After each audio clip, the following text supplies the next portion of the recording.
बिस्मिल्लाहिर्रहमानिर्रहीम, अस्सलाम वालेकुम and good morning. Welcome to सुबह की सोच। सुबह की सोच के साथ मैं हूं नम्रा तारिक। गुड मॉर्निंग, खुश आमदीद सुबह की सोच में। और सुबह की सोच के साथ जैसा निमरा ने आपको खुश आमदीद कहा, सुबह हमारी अच्छी होती है, लेकिन आज की जो खबर है वो इतनी अच्छी नहीं है, क्योंकि आज से 19 साल कबल एक ऐसा जलजला आया था पाकिस्तान में और स्पेशली उसने तबाही मचाई थी। अगर कश्मीर की बात की जाए, वहाँ पे केपी की बात की जाए तो बालाकोट सिटी सारी की सारी तबाह हो गई थी। और अगर अमवात की बात की जाए निमरा, तो तकरीबन जो अनऑफिशियल डेथ्स थी वो तकरीबन 1 लाख के करीब थी। गवर्नमेंट का फिगर 80-85 हज़ार था। लाखों अफराद उसमें जख्मी हुए थे। और ये जलजले की बात जब भी मैं करता हूँ तो तमाम तर मनाजिर मेरे सामने आ जाते हैं, बिल्कुल उसी तरह के जो उस तरह की फीलिंग्स थी, उस वक्त की फीलिंग्स थी, वो सारी मेरे सामने आ जाती है। 2005 के ये मनाजिर इस वक्त आप हमारी स्क्रीन्स पे देख भी रहे हैं और मुझे भी बहुत सारे वाकयात एकदम से, जैसे आपने कहा है हसनैन, के उस वक्त के मनाजिर आंखों के सामने ऐसे घूम रहे हैं, जिसकी भी अभी जो भी हमें इस वक्त टीवी स्क्रीन के साथ जुड़े हमें देख भी रहा है, उनको भी यकीनी तौर पे अपनी स्टोरीज याद आई होंगी कि उस वक्त क्या हुआ था। और सुबह सुबह का टाइम ही था जब ये जलजला आया। एंड आई स्टिल रिमेंबर के जो मेरे वाकयात थे, मैं स्कूल में थी और एकदम से जलजला और सबका एकदम से ग्राउंड्स की तरफ रश करना, बाहर निकलना। फिर जब मैं घर आई, मेरी वालदा ने स्टोरी सुनाई कि हम लोग कैसे घर में सोए हुए थे और एकदम से बाहर निकले। तो वो खैर ऐसे लम्हात थी जिसमें काफी रोज तक घर के बाहर ही हर कोई सोया भी करते थे लोग, क्योंकि आफ्टर शॉक्स वगैरह का पड़ा था। अच्छा, आप कितने साल की थी और कौन सी क्लास में थी? ये तो थोड़ा सा सवाल ऐसा जिसका जवाब मैं दे नहीं सकती ना। और यार, आप कितने साल के थे? यार मैं मतलब 9th क्लास में था, तो आप देख ले। अच्छा, आप 1 क्लास में थे? माय गॉड, आप 1 क्लास में थी तो मतलब आप 6-7 साल की थी जी। अच्छा, 6-7 साल की थी। चले उस वक्त आपने जो फील किया, हमने जो फील किया, डेफिनेटली क्योंकि हम भी नॉर्दर्न साइड पे रहते हैं तो वहाँ पे तबाही थी। हम तो जब अपने स्कूल से बाहर निकले ना निमरा, तो सामने देखा तो कश्मीर की जितनी भी पहाड़ियाँ थी वो सारी जो गर्द गुबार के साथ भरी हुई थी।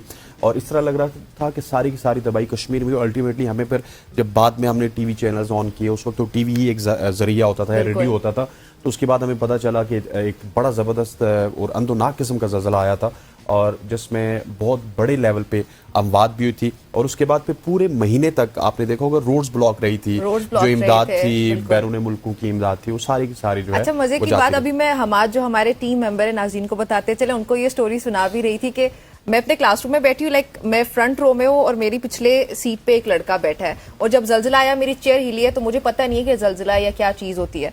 तो वो उस लड़के से मैंने लड़ना शुरू कर दिया कि तुम मेरी चेयर को टांगे मार रहे हो और तुम मुझे तंग कर रहे हो। तो वो मुझसे लड़ना शुरू हो गया कि मैंने ऐसा कुछ किया ही नहीं है, तो मुझसे क्यों लड़ रही हो? एंड आई एम लाइक, नहीं, तुमने मेरी चेयर हिलाई है और तुम मुझे तंग कर रहे हो। खैर टीचर आ रही है, देयर लाइक, क्या बाहर लेके चलो सबको। वो ग्राउंड में लेके गए और मेरी जो सबसे बड़ी बहन है वो भी मेरे स्कूल में पढ़ाया करती थी, वो भागती मेरे पास आई। उनको किसी ने कहा कि इसका बाजू टूट गया है। वो मुझे उठा के रो रही है। मैं सोच रही हूँ हुआ क्या है। वो खैर पता चला कि भाई जलजला है और मेरा बाजू भी ठीक है। वैसे आप तो अब बहुत शरीफ हो चुके हैं, उस वक्त आप लड़ती भी थी। ऐसी वैसी लड़ाई बेचारा लड़का आज भी सोचता होगा ना, 2005 का, जब अभी कभी देख रहा हो शायद। उसको वकास नाम था उसका। चलें जी, हमारी स्टोरी हो गई। आगे बढ़ते हैं और शॉर्ट स्टोरीज के हवाले से आपको बताते हैं। शॉर्ट स्टोरीज में एक बड़ी दिलचस्प स्टोरी है। जिस तरह हमने जलजले का जिक्र किया, इसी तरह की एक स्टोरी मेरे पास भी है, जिसमें अगर आपको बताते चलें तो कराची में एक नौजवान ने डॉक्टर जाकिर नाइक की तकरीर से मुतासिर होकर इस्लाम कबूल कर लिया है। ये वाकया तब पेश आया जब वहाँ पे क्वेश्चन एंड आंसर का सेशन होता था डॉक्टर जाकिर नाइक साहब का। जब भी निमरा आपको पता है कि उनका कुछ सेशन होता है तो वहाँ पे क्वेश्चन एंड आंसर का सेशन होता है, उसमें वो सवालात के जवाबात देते हैं। कुछ सवाल उसने डॉक्टर जाकिर नाइक से ज़रूर किए और उसका जवाब मिलने पे लड़के ने इस्लाम कबूल कर लिया। और ये कोई वाहिद केस नहीं है। इससे पहले अगर देखा जाए तो डॉक्टर जाकिर नाइक ने तकरीबन 12 लाख लोगों को इस्लाम कबूल करवाया। और अब इस वक्त वो कराची में मौजूद है। डिफरेंट जो इज्तिमा है वहाँ पे वो खिताब भी कर रहे हैं, वहाँ पे वो उनसे गपशप भी कर रहे हैं, क्वेश्चन आंसर के सेशंस भी हो रहे हैं। और इसी तरह से वो इसके बाद लाहौर आएंगे और फिर इस्लामाबाद आएंगे। आखिरी जो 2-3 सेशंस हैं उनके हमारे बिल्कुल करीब स्पोर्ट्स बोर्ड में ही होंगे। सो डॉक्टर जाकिर नाइक साहब का जो सिलसिला है लोगों को इस्लाम की तरफ लाने का, ये जारी सारी है और हम उम्मीद करते हैं कि ये आगे भी जारी सारी रहेगी। और पाकिस्तान से इस तरह की हौसला अफजा खबरें आना, कराची से हौसला अफजा खबरें आना, दैट इज क्वाइट गुड। बिल्कुल ऐसे ही डॉक्टर जाकिर नाइक की तो बहुत सी वीडियोस इस वक्त वायरल भी हो रही हैं। बल्कि यशमा गिल जो हमारी मशहूर पाकिस्तानी एक्ट्रेस है, उनकी एक बहुत अच्छा सवाल पूछते हुए वीडियो वायरल है जिसमें डॉक्टर जाकिर नाइक से एक सवाल पूछ रही हैं और वो बड़े खूबसूरत अंदाज में वापस उनको जवाब भी दे रहे हैं। अच्छा, इसके अलावा एक और बड़ी इंटरेस्टिंग खबर है जी हमारे पास अमारात से। अमारात पे ये हुआ कि अरब मुल्क से ताल्लुक रखने वाली एक खातून ने केस किया, वर्क हैरेसमेंट का ये केस है। उसमें हुआ ये कि जो शख्स है जिसके खिलाफ इन खातून ने केस किया था, उन्होंने उनको टच किया, उनके गाल को छुआ और उनको सिर्फ चीक टच करना बहुत महंगा पड़ गया। अदालत ने जो मुजरिमाना अमल साबित होने पर 10,000 दिरहम जुर्माना आयद कर दिया इस शख्स पे। और I am the happiest right now to say this कि खातून केस कर रही है एक बंदे पे कि भाई इसने मुझे हरास किया है, वर्क प्लेस पे मुझे इसने हरास किया है, और अदालत फिर कार्रवाई करती है। खैर, जो खातून है उन्होंने 51,000 दिरहम हर्जाने का जो है वो दावा किया था, मुतालिबा किया था, लेकिन अदालत ने पहले उसको 2,000 वो 51,000 दिरहम जी 51,000 दिरहम हर्जाने का उन्होंने मुतालबा किया था। लेकिन खैर अदालत ने 2,000 दिरहम पर उसको पहले महदूद किया, फिर फौजदारी अदालत में केस किया तो खातून के दावे को फौजदारी अदालत ने तस्लीम किया और 10,000 दिरहम जुर्माने की जो सजा है वो इन शख्स को मिल चुकी है। आई होप सो कि वो आज के बाद किसी को टच करने की कोशिश नहीं करेंगे। वर्क प्लेस हैरेसमेंट का ये जो केस, ये जो फैसला है ना, इससे दीगर लोगों को भी सबक हासिल होगा और वो भी ऐसी कोई हरकत किसी की गाल को नहीं छुएंगे, किसी की गाल को नहीं छुएंगे भाई। बाकी तो दूर की बात है, गाल को आपने छूना है तो आपको 10,000 दिरहम का प्रेसिडेंट हो चुका। और वैसे भी जब अदालतें को फैसला करती है ना, पाकिस्तान की अदालतें भी कोई फैसला किया तो वो प्रेसिडेंट देती हैं कि यूके में ये फैसला हुआ था, दुबई में ये फैसला हुआ था, अब हमें बताया जाएगा अमारात में ये फैसला हुआ था, आपने इसके गाल पे आता है। और पाकिस्तान में फिर 10,000 अदालत फौजदारी अदालत में फैसला है तो आप अंदाजा लगा लें। और पाकिस्तान में भी इस तरह के फैसले आने चाहिए। मेरे पास भी बहुत से केसेस हैं, प्लीज। बिल्कुल ऐसे है जी। आगे बढ़ते, अब एक तो फैसला इन्होंने सुना दिया जो कि यहाँ की अदालत ने दिया था, लेकिन एक अदालत ऐसी है जिसको हम शरीयत कहते हैं। शरीयत के हवाले से बात करनी है।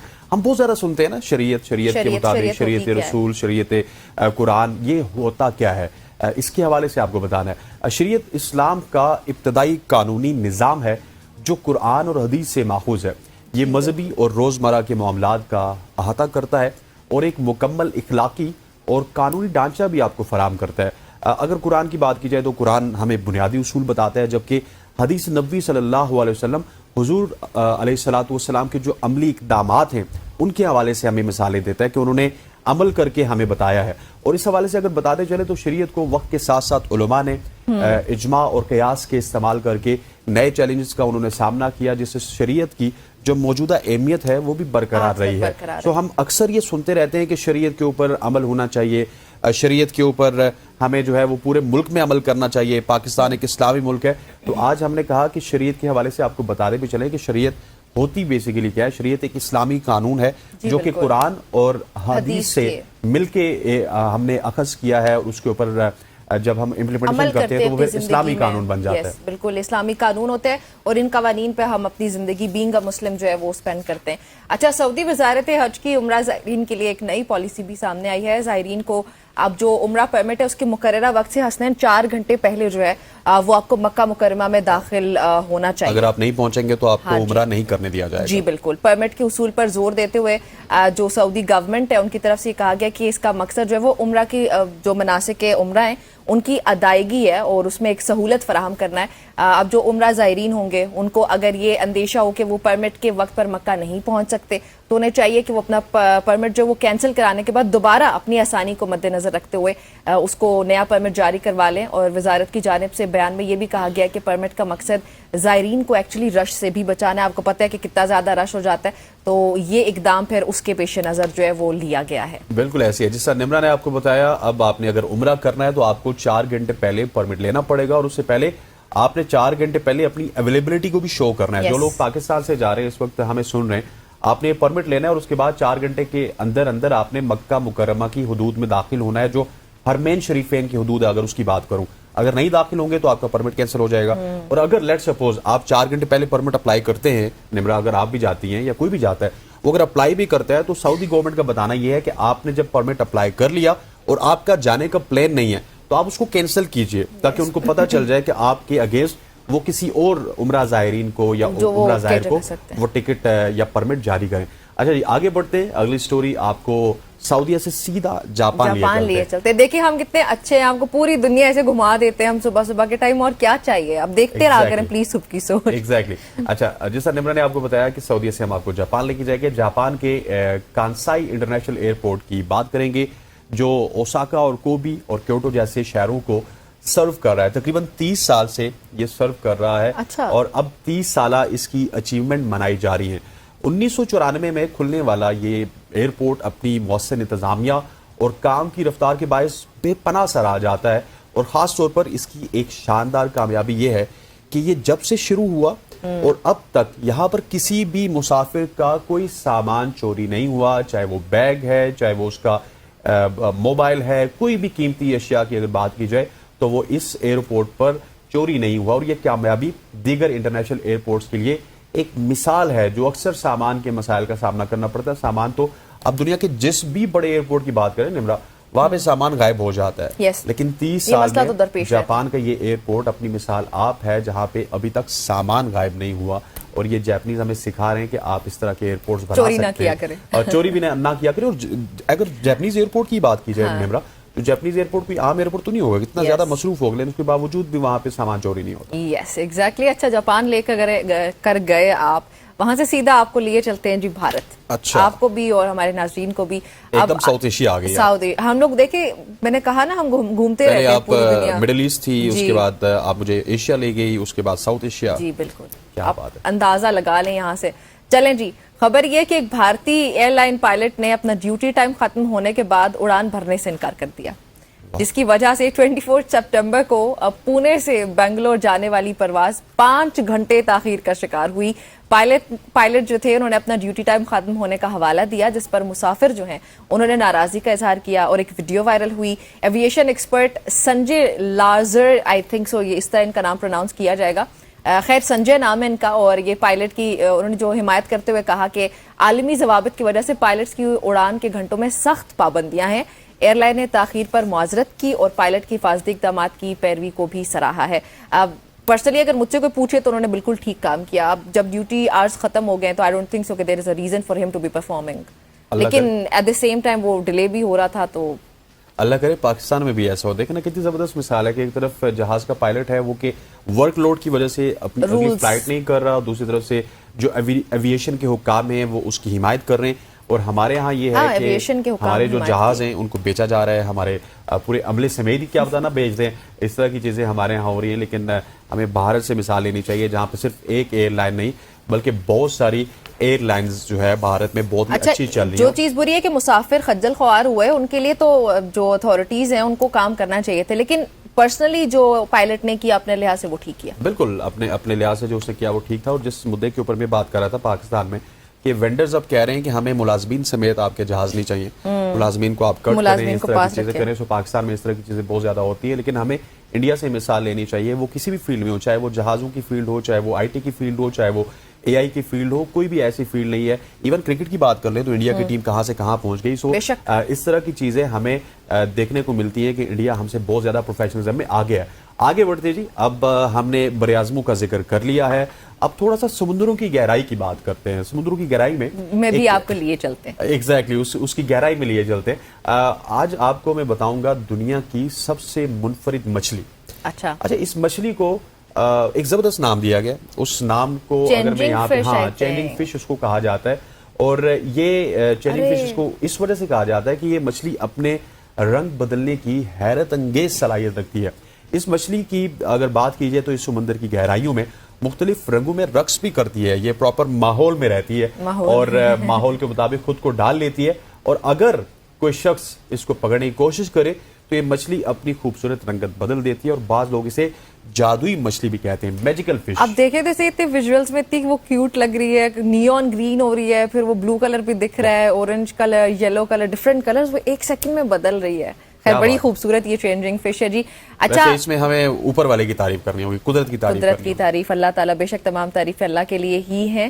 اللہ کی بنائی ہوئی تمام تر مخلوقات جو ہیں وہ انتہائی خوبصورت, اور مطلب ہم یہ کہنے پہ مجبور ہو جاتے ہیں کہ سبحان تیری قدرت. اچھا, آپ کو انٹارکٹیکا لیے چلتے ہیں. اب دیکھیں مطلب بر اعظم گھوم رہے ہیں مختلف, یہ رہ گیا تھا, سوچے یہاں بھی چلتے ہیں. اب برفیلا انٹارکٹیکا, لیکن یہ خبر اتنی کوئی اچھی نہیں ہے. खबर इतनी अच्छी नहीं है. सैर हम कर रहे हैं वो एक अलग बात है. बर्फीले अंटार्कटिका के कुछ हिस्से नाजरीन गर्मी की वजह से, ग्लोबल वार्मिंग, क्लाइमेट चेंज की वजह से तेजी से इस वक्त सब्ज हो रहे हैं, जिससे इस वसी बरे आजम के मंजरनामे में जो तब्दीली हो रही है ये इंतहाई तशवीशनाक है और ये तशवीश इस वक्त पैदा हो चुकी है. जो साइंटिस्ट हैं उन्होंने सैटेलाइट इमेजरी और डेटा का इस्तेमाल करते हुए अंटार्कटिक जजीरा नुमा सतह का तज्जिया किया जो जनूबी अमेरिका के सिरे की तरफ, शुमाल की तरफ फैला हुआ है. ठीक है, अब ये इलाका आलमी औसत आप कहें कि इससे कहीं ज्यादा तेजी से गर्म हो रहा है. मतलब जितना आप एवरेज इतना एक्सपेक्ट नहीं करेंगे, लेकिन उससे भी ज्यादा तेजी से ये गर्म हो रहा है. और इस तब्दीली ने माहिरीन को भी, इवन जो एक्सपर्ट्स हैं उनको भी हैरान कर दिया है कि ये जो तब्दीली है ये जमीन के माहौल पर बहुत देर पा असर डालेगा. और ये असर जो है ये कोई पॉजिटिव बात नहीं है. जाहिर है ग्लोबल वार्मिंग के आप सोचें ना कि जहाँ पे ग्लेशियर्स ही पूरे के पूरे मेल्ट हो रहे हैं और बर्फानी अंटार्कटिका ही जो मतलब ओवरऑल ही मेल्ट हो चुका है. बिल्कुल सब कुछ मेल्ट हो चुका है ख़वातीन और हज़रात. अच्छा, हम लोगों को अपने क्लाइमेट का बड़ा ख्याल है. बहुत कुछ मेल्ट हो चुका है इसके अलावा भी, और बहुत चीज़ें अपनी जगह से हिल रही हैं, अपनी जगह से हट रही हैं. अगर पहाड़ों की बात की जाए तो वहाँ पे गर्मी की वजह से पानी आ जाता है, चीज़ें आ जाती हैं, सब्ज़ा आ जाता है. आपने सब्ज़े बारिश होती है तो ज़्यादा पानी आता है. लेकिन जब हमारी स्टोरीज खत्म हो जाती है तो ब्रेक भी आ जाती है. ख़वातीन और हज़रात यहाँ पर वक्त हुआ चाहते हैं एक शॉर्ट सी कमर्शियल ब्रेक का ब्रेक देते हैं, वापस आते हैं. Stay with us.